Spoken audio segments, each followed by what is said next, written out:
Hemmeňize salam. Bugünkü fizika tapamyza hoş geldiňiz. Bugün siz bilen mehanik hadiselerde isli temalary öwrenmäne dowam ederiz. İlkinji temamyz güç we onuň görnüşleri, ikinji temamyz basış we onuň birlikleri, üçüncü temamyz Pascal'ın kanuny, dördüncü temamyz diňçilik ýagdaýynda soğuklukdaky basış, beşinji temamyz atmosfera basışy, altıncı temamyz ýani insanlyk temamyz Arhimed'in kanuny we ulanışy. Onu näme wagt ýitirmän, gün temamyza başlaýyn. İlkinji temamyz güç we onuň görnüşleri. Güç diýilende näme düşünmelilik? Ýani muny gündelik durmuşymyzda da köp ulanýas. Güç ilki bilen kefitleme seredýäs. Bir jismiň ikinji jisme täsir zerarly, tizligi ýa-da şeklini üýtgemegine sebäp bolýan ulygy güç diýilýär. Ýani güç töremek üçin näme bolmaly? Bir jism beýleki jisme täsir zerarly, tizligi ýa-da şekli üýtgese, ýani şol ullugy näme diýäs? Güç diýäs. Mysal üçin güç ulanmak, ýani bir zat itmek, çekmek, ýani şu taýda biz näme diýäs? Güç ulanýas. Bulam şoňa mysal bolupdyr.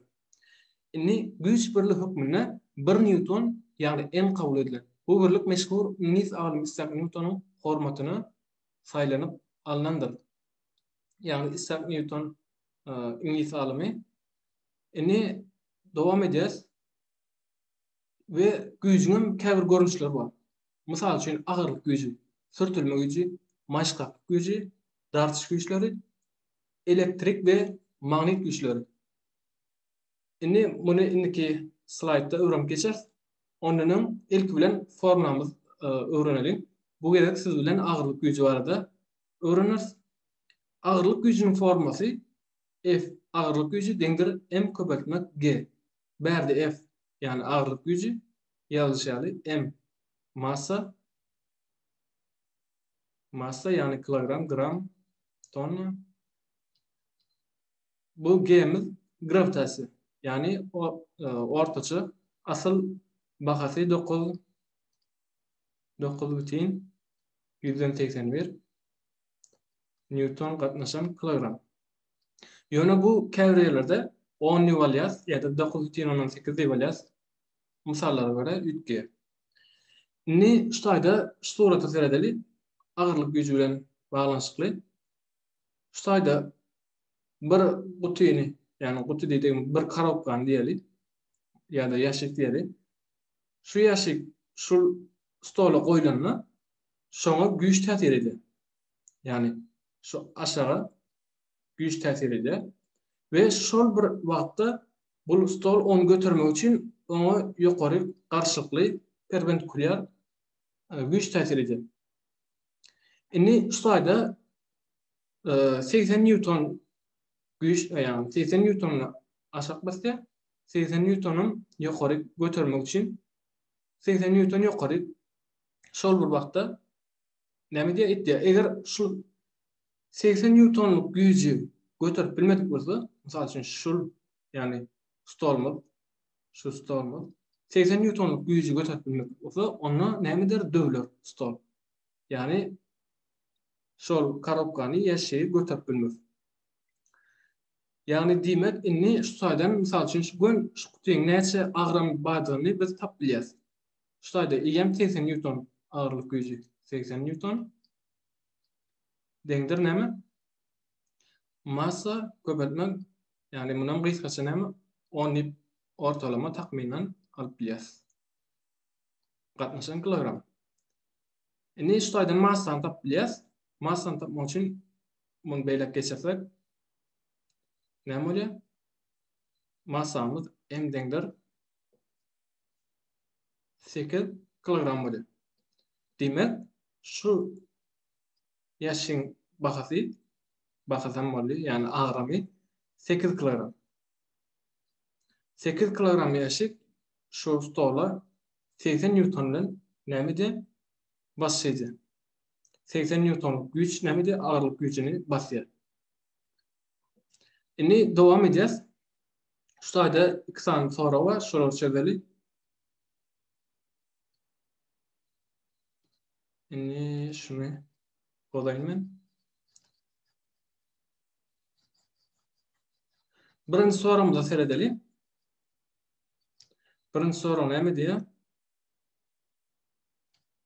Birinci soru okuwçynyň terezide ölçenlerine massasy 32 kilogram çykdy. Onun ağırlygy neçe newtona deňdi? Yani ağırlyk güýçini tapmak diýär. Indi mysal üçin gözüňizde ýetireli. Okuwçy diýär, mysal üçin bir okuwçy bolsun şol. Şoňa terezide ýeşi. Ölçenlerine diýär neçe kilogram bolupdyr? 32 kilogram bolupdyr. 32 kilogram bolupdyr. Indi şol ýer neçe newton bilen, yani şoň ağırlygy neçe diýär? Ağırlygy neçe newtona deňdi? Yani ağırlyk güýçini tapmak diýär. Indi şu taýdan gön formulamyzy ýazas. F ağırlyk güýçi deňdir. Göni yerine goýas, massamyz 32 kilogram. Onu köpeldiýäs. Gravitasiýa takminan hasap aýtsak 10, yani 10 Newton bilýäs. Newton gatnaşan kilogram. Indi şu taýda köpelsek kilogramlar gyýtgalýar. 32 köpelme 10 deňdir 320. F ağırlyk güýçi deňdir 320 newtona deň. Demek şu okuwçy neçe newton, yani ağırlyk güýçi neçe deň ekeni? 320 newtona deň.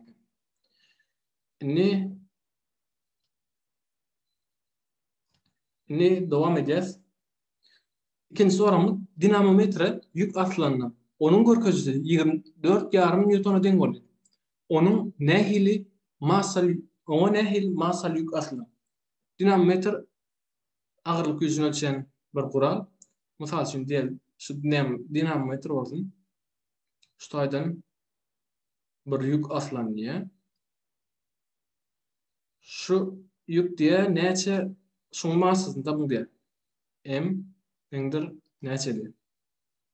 Ýöne şoň näçe newtona deň bolanyny ýa nämetdir berilipdir.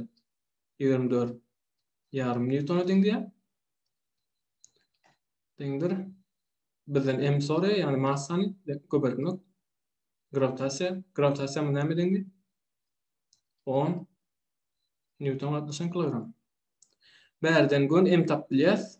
M deňdir näme bolýar? Beýlegişse M deňdir 2,145 kilograma deň bolýar.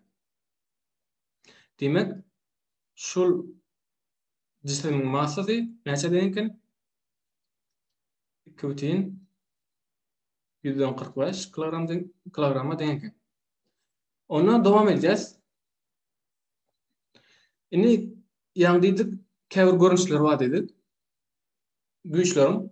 Mysal üçin şu birinji näme deň, ýani birinji suratdaky güýç, näme güýç? Gravitasiýa güýçi. İkinji güýç näme güýç diýilýär? Bu magnetik güýç, ýani magnetdaky güýç. Üçüncüsü elektrik güýçi, ýani şu mysal üçin zaryadlanýa, ýani şu mysal üçin saçmada degersek, şu daragy onuň kranyna suwa ýakynlaşdyrsak näme bolýar? Suw çekýär, elektrik şu taýdaky elektrik zaryadlar bolýar. Ýani elektrik güýçi bolýar. Indi dördüncü suratdaky güýç näme? Maýşgaklyk güýçi. Beşinji suratdaky güýç dartylma güýçi. Ýani ýüpde bolýar, zynjyrda bolýar, ýa-da kabellerde bolýar. Onuň bu maýşgaklyk güýçi bolsa, esasen prujinlarda bolýar. Ýani prujinlaky güýç çekýän güýçi maýşgaklyk güýç diýilýär. Indi bu insan güýçimiz näme? Şu taýda iki tane bolan tip bar ya, birincide näme bolýar? Tizligi gaty tiz. Näme üçin? Sebebi tepançak, yani aşağı boğulu olan için, yani sürtülme gücü az bolýar. Yani demek bu sürtülme gücü bolýar. Sürtülme gücüm, yani karşılıklı güç bolýar aslında. Şol aşak gaýda oturansa ol tersine näme diýe ýokary gitýär. Yani tersine bolýar güç, sürtülme gücü. Indi şu taýda contact force and non contact force diýip bir zat bar. Yani öz-özünden döreýänler bar. Yani güýçlüň öz-özünde bolýar, içinde bolýar. Birem contact force bolana da şeýle daşdan bir güýç täsir etmeli bolýar. Indi şu ýokardaky 3 tane suratdakylar gravitasiýa, magnetik güç, elektrik güçler bular özünde güç bar. Aşakdaky güýçlerde bolsa maýşga güýji, dartylma güýji, sürtülme güýji bular bolsa näme? Bir zat täsir etmeli. Mysal üçin sürtülme güýjüne bir ýere sürtülýär, eger şonu sürtmesek, yani typmasak näme bolýar? Döremez güýç. Öz-özünden döremeýär. Ýöne elektriklerde dörep bilýär, magnetlerde bolup bilýär. Gravitasiýa güýjünde de edil şonýar. Onda dowam edýäs. Basyş we onuň birlikleri diýe. İlk ölen basyş diýmezde durmuşda da ulanýan, gaty köp ulanýan bu sözi. Basyş bolmaly, basyş etmek sözünden düşünüp bilýäs, yani türkmençede de köp ulanýan sözlerden biri. Indi mümkin kitlemesine serediýäs, üst birligine dik ýagdaýda goýulan güýjü dogry eden fizik urlugy basyş diýildi. Onda yani esas berde öňsürmez adymyz üst birlig. Üst birlig bolana meýdan goýulýar. Yani meýdany mysal üçin şu taýda ilk bilen formula seredelim, ondan soň mysal bilen düşündirelim. Berde P basyş, F basyş güýji, A goýulan, yani güýjüň goýulan üst meýdan, yani meýdan, araya, ingilisçesi näme araya bolýar. Ýöne türkmençede bu näme bilen berilýär? S bilen berilýär, meýdan. Şoň üçin garşdyrmajak bolalım. Aslında türkmençede A näme bolanýar? Edilen iş üçin bolanýar. Ýöne araya ingilisçede, yani ilk baş harfini atdyrlar. Şoň üçin şunu ýazdym. Indi berde F güç, yani basyş gücü. P bolsa näme? Basyş. Indi şu taýda şu suratda görseňiz, mysal üçin basyş diýilende ne şu üst meýdany şu näme bowling oýnalýan da, yani guran ady bilen ok, ady ýadyňça. Şu üst meýdany ulu bolan üçin näme giren ok stena. Stena çekiç bilen urup durlar, giren ok. Ýöne ikincide çüý bilen urup durlar, näme? Çüý bilen uranna girýär. Näme üçin? Sebebi üst meýdan näçe ulu bolsa basyş şonça az bolýar, kiçik bolýar.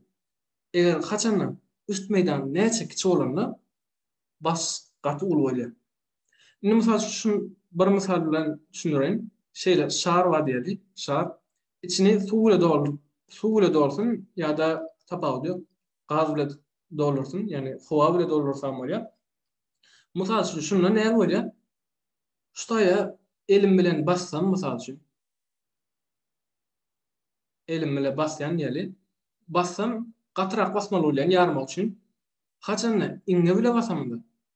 Şu taýda iňňe bilen basamda näme bolýar?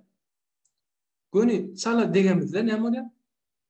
Ýarlýar. Yani diýmek şu üst meýdany, iňňeň üst meýdany nämekin kiçik bolan üçin bas gaty ulu bolýan eken. Ýöne elimiziň aýasy giň bolan üçin oň bilen bassak, yani biraz güç köp gerek bolýar. Yani gysgaça şeýle. Ona şu taýda bir mysal bar, şoň bilen dowam edýäs. Soragy berýär. Oglanyň agyrlygy 500 Newton. Ayakkabılarynyň aşakdaky meýdany 300 cm kvadrat. Oglanyň polo edýän basyşy näçe deň diýe. Onu şu taýda mysal üçin oglan gözüňize getirsek. Şoň polo edýän basyşy, yani agyrlygy 500 Newton diýe. 500 Newton bolsa berden näme tapylýas? Yani oglanyň agyrlygy näçe eken? 50. Yani onu görsek 50 kilogram. Yani bunun soranyk bize ýöne gysgaça 50 kilogram bolýar. Indi şu taýda köşüň näme diýär? Meýdany 300 santimetr kvadrat diye.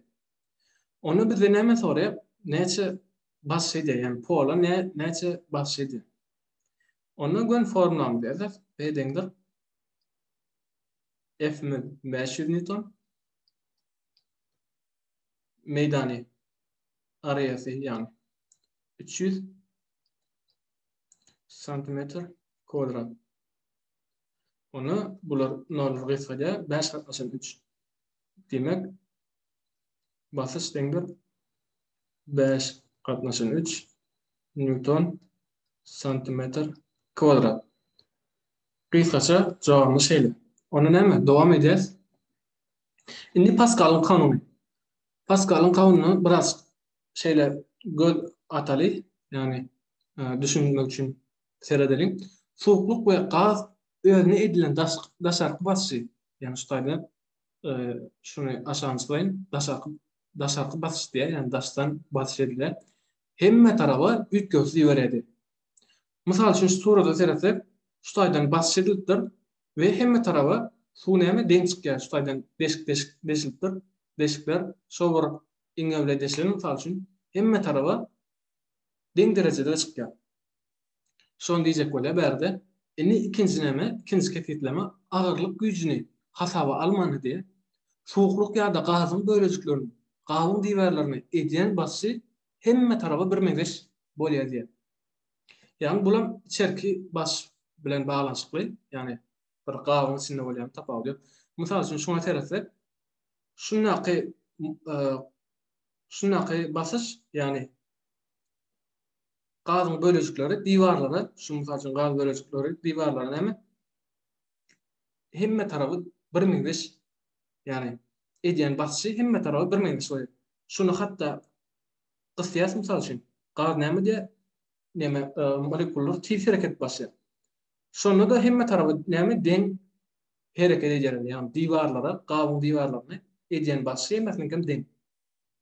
Näçe tez bolsa da, yani gysdymy saýy şunu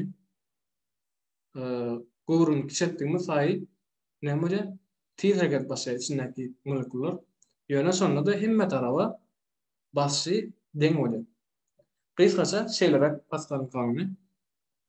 Indi deňçilik ýagdaýynda soğukluklardaky basış diye. Şuýda kısaca daha dokaly soğukluğun gazyň düýbüne edýän basy diye, gazyň düýbüne edýän basy meýdanyna bagly däl diye. Ýöne deňe soğukluğun beýikligine bagly.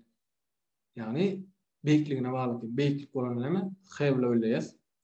Mysal üçin Muňa deňizde mysal üçin şuýda ikinji surata sersek, deňiz. Deňizde näme? Deňiziň aşagyna çümdüňmi saýy basış köpelýär. Şo sebäpden belki deňiziň içine çüm görenmek bolsa, ýüdük görenmek bolsa, aşak gitdiň saý näme? Ulan ýarlaýjak bolýar da bilýärmi? Şoň üçin ýani näçe aşak çümdüňmi saý näme bolýar? Basış köpelýär. Mysal üçin şu 10 metrde bir bardy. Yani soğuk basışı.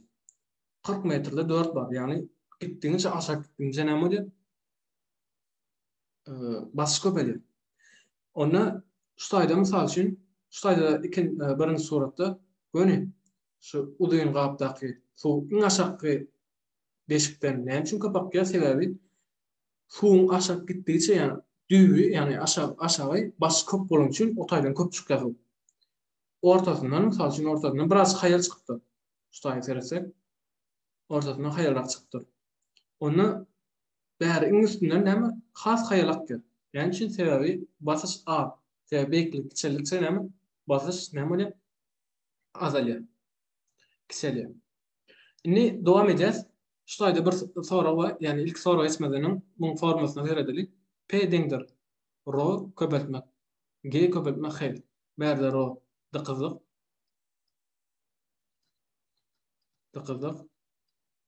G'miz bilýäňiz gravitasiýa, yani 10 Newton katnaşan kilogram. Ortaça alyas H beýiklik. Indi P'miz näme? Basış. Soğukluklardaky basış. Inni şutajda dowam edeli. Şutajda bir soraw bar. Şutajda bir soraw bar.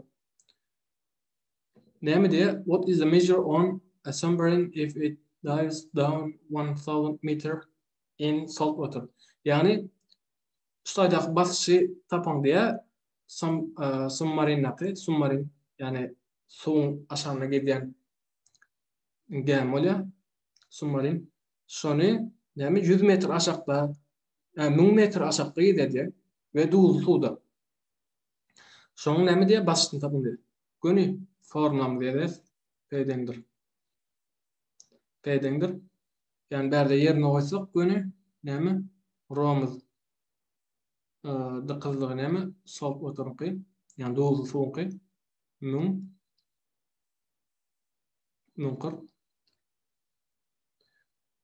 kilogram katnaşan metr kub köpeltmek näçe? Gravitasiýa 10 Newton katnaşan kilogram köpeltmek beýikliği näçe diye? 1000 metr diye. 1000 metr. Onu köpeltmek jogap näme bolýar? Edendir. Şutajdan 10 köpeltmek 10 000 bolýar ola. Ona biz şunu gysgaça şeýlere ýazýar. 104 köpeltmek 10 000 100 000 100 000 biz onu näçinji derejesi bilýär? 6-njy derejesi diýip ýazyp bilýär. Yani Pascal'a deň. Jogamy şeýle. Onu indiki tema dowam edýär. Atmosfera basışı diye. Size ma'lum bolýaly, yani bize ma'lum bolýaly, yeri howa gatlygy örtüp durýar. Yani howa var. Yer şaryny. Oňa atmosfera diýip atlanýar. Yani ol atmosfera diýip atlanýar. Diýmek howa öz agyrlygy bilen yerin üstüne basyş etmeli. Yani howa öz agyrlygy bilen basyş etmeli. Bu basış atmosfera basışı diýip atlanýar. Indi atmosfera basışynda ya ilk bilen howanyň barlygyny, agranyň barlygyny bileli. Mysal üçin şu topy şu bir kilogramdan az orkide mysal üçin diýeli yarım kilogram 0,5 kilogram diýeli. Onu şunu yelini çıkaramızda, yani howasyny çıkaramızda agramy näme bol? Yeňilrek bol. Mysal üçin diýeli 0,49 kilogram diýeli. Onda näme? Şutajda diýmek howanyň agranyň bagdygyny bilýär. Indi howa atmosferasy, yani atmosfera has ýokary galanyşy näme bolýar? Basış azalýar. Has, yani şu wagt asıl bu basış nämeden alýar? Deňiz derejesinden alýar, sea level. Berde ýerde birazcık näme bolýar? Basış uly bolýar. Ýokary dagda kaçerden. Şoň üçin mysal dağa çykanymyzda biraz näme burnumyzyň ganamasy şol aslında. Howa da gittikçe ýokarda azalýar. Onu mysal üçin şutajda bir soraw kelemde gelýär. Yer şarynyň deri howa bar. Yani hemme ýerinde howa bar. Bular näme üçin daşary çykyp gitmeýär? Yani yer şarynyň daşary çykyp gitmeýär. Sebebi näme? Gravitasiýa bar. Yani yerin dartış gücü bar. Şo sebäpden hem näme bolýar? Daşary çykyp gitmeýär. Indi bu taýda muny beýskaça aslında goşmaça berdim. Aslında bu temamyz bilen yani temamyzyň içinde ýokdy. Şu taýda biziň ýaşaýan ýerimiz howa gatlygyna troposfer diýilýär, yani 20 kilometre. Ondan soň stratosfer, yani 50 kilometre, yani bundan nämeler samolyot dağıtlar düşýär. Ondan soň şeýle dowam edip berýär. Indi dowam edýäs. İnsanlyk temamyz Arhimediň kanuny ve onuň ulanşy. Soğukluk ýa-da gaza dol sümdürlenjiksin diye öz görününe deň bolan soğuklugy ýa-da gazy gysyp çykar edi. Gazam soğukluğa motiýar. Jesime aşakdan ýokary urukdurulan we gysyp çykarylan soğukluk ýa-da gazyň agyrlygyna deň güç näme diýip täsir edýär. Indi näme bolýar mundan? Şu ilkinji suratda da görüşmek lazım. Mysal üçin entek suwa bir cisim çümdirilmeke, yani cisim diye öz görünme deň laýyklykda suwy gysyp çykarar diye ýa-da gazga gysyp çykarar diye. Mysal üçin şunu bir cisimi suwa çümdiripdirler. Şo çümdirilen cisim ilki ýarym çümdirilenme. Şoň mysal üçin daşar dökülip çykan suw şoň ýarym görünüdi. Yani şoň görünüm deňdir. Näme? Şu daşar çykan suwun görünüm. Hazana dowul çümdirilenme. Bul şu cisimiň görünümi, yani şu daşar çykan suwun görünümine näme eken? Deň eken. Gysgaça şeýle. Bärdini formasy näme? Bärde rho s suwuklugyň ýa-da gazyň dyklygy, yani şuýda f arifmetik güýçlendir rho s köpeltmek we cisim köpeltmek g. Yani bärde rho f arifmetik güýçi, rho s yani suwuklugyň ýa-da gazyň dyklygy we cisimiň görünümi. G-miň gravitasiýa, yani onu bilýän 9.118. Newton gataşynklary. Ne dowam edýär? Şuýda cisimleriň ýüzüş şertleri. Eger Arhimet güýji cisimiň agyrlygyna uly bolsa, cisim suwuklukda böleklerini ýatyp ýüzüp gezýär. Yani ýarsy suwda ýarsy daşynda yani bolup bilýär. Eger Arhimediň güýji agyrlygyna deň bolsa, yani deň bolsa, cisimiň suwuklugy içinde sendik ýerde gozganmandyr. Yani ikinji suratda görşeňiz. Birinji suratda ýüzünde dur, ikinji suratda näme gozganman içinde dur. Üçüncüsü, eger Arhimet güýji cisimiň agyrlygyna kiçik bolsa, cisim suwuklugy çymýar. Yani üçüncü suratda görşeňiz, yani cisim ýere çymdy. Şuýda näme bir şuýda aslında cisimiň dyklygy bilen baglanyşykly. Yani eger cisimiň dyklygy suwunkydan uly bolsa, onu çymýar. Yani suw çymýar cisim üçüncü suratda. Eger deň bolsa, suwun içinde durup bilýär. Onu kiçik bolsa, suwunkydan ona suwun ýüzünde näme diýär? Ýüzüp bilýär. Şuýda bir soraw bereýin. Buz näme üçin? Buz näme üçin suwda ýüzmeýär? Ýüzmeýär. Buz näme üçin suwda çümmeýär? Sebäbi näme? Buzyň dyklygy 900 kilogram gatnaşan metr kub. Yani rho buz diýeli, buzyň dyklygy. Ana rho suwukluk, yani suwukluk däl, suwunky. Suwunky näçe? 1000 kilogram gatnaşan metr kub. Muňun sebäbi şu buzyň çümmeýäniň sebäbi suwda,